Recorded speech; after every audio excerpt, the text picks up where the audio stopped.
Um farol antigo pode ter séculos de existência, mas sua luz continua a guiar embarcações em noites de tempestade.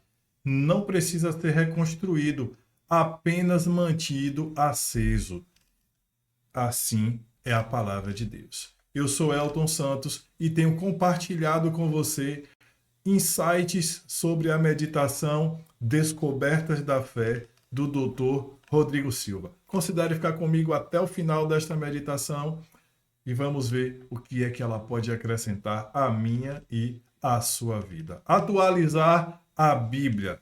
A erva seca e as flores caem, mas a palavra do nosso Deus permanece para sempre. Isaías 40, verso 8.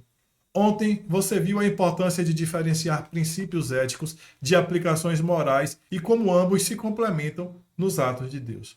Hoje vamos falar sobre a proposta reiterada de atualizar a Bíblia, a qual para muitos seria quase uma tentativa de reescrever seu conteúdo para permitir condutas inaceitáveis. Note que o verbo atualizar era, em sua etimologia latina, actus agri, actus mais agri. Refere-se ao impulso agri de movimentar um ato, actus, que estava inativo. Ou seja, atualizar era quase o sinônimo de voltar às origens. Contudo, a semântica agregou ao termo a ideia de fazer modificações, introduzir acréscimos, entre outros significados. Isso é evidenciado na proposta exagerada de adaptar a Bíblia como se fosse necessário reescrevê-la para que tivesse relevância em nossos dias. No entanto, estaria mais distante do modo como Cristo e os apóstolos lidaram com as Escrituras. Note que 1400 anos separaram Moisés de Jesus e de Paulo, porém, nenhum deles sentiu a necessidade de atualizar a lei. Pelo contrário, se houve atualização, foi para torná-la ainda mais radical. Jesus equiparou, por exemplo, o insulto ao assassinato e a lascívia ao adultério.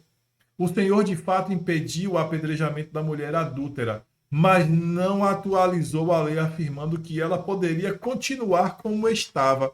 Suas últimas palavras na ocasião foram: vá e não peques mais. João 8:11. Ele mesmo disse que não veio anular a lei, mas cumpri-la. Mateus 5:17.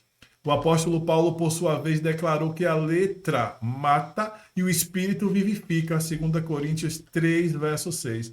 Mas também disse que o mandamento é santo, justo e bom, Romanos 7, verso 12. Isso sem contar que alertou sobre a ira de Deus que se revela contra aqueles que advogam práticas sexuais ilícitas, Romanos 1, 18 a 32. Se a lei pudesse ser atualizada, não haveria necessidade de Cristo ter morrido por nós. Bastaria adequar a sentença do Éden, dizendo: certamente não morrerás. No entanto, quem fez essa alteração foi a serpente e não Deus. Muitos não querem lutar contra o pecado, mas sim resolvê-lo com vícios que adormecem a consciência. Precisamos de mensagens que acalmem os aflitos, mas também sacudam os acomodados. Quando o liberalismo entra nas igrejas, a justiça de Cristo se retira pela porta dos fundos. O que aprendemos na meditação de hoje? Mas antes de seguir, considere se inscrever, caso você não seja inscrito ainda, curtir, compartilhar, deixar seu comentário. Vamos crescer juntos aqui no nosso canal? Vamos para cima?